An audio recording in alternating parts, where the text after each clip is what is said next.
দেখেন, মাঠে মাঠে সেচ ব্যবস্থা না থাকলে, মানে ডিপ টিউবওয়েল কিংবা সেচের ব্যবস্থা, যে কোনো সেচের ব্যবস্থা না থাকলে এই কল টিউবওয়েল খনন করে ডিজেল পাম্প ব্যবহার করা হয় জলে মাঠে সেচ দেওয়ার জন্য। এখানে একটা রয়েছে, এখানে ছিল, এটা সরিয়ে নেওয়া হয়েছে।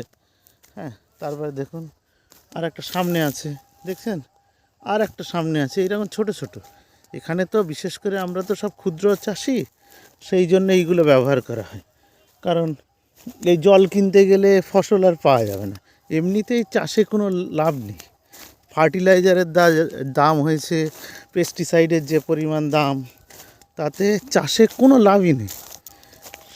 তাও মানুষরা নিজেরা খেটে এটা করে অন্তত দিন আনতে পান্তে ফুরায় সেই রকম ব্যবস্থা করতে পারে, সেই জন্য এই ব্যবস্থাগুলো করে।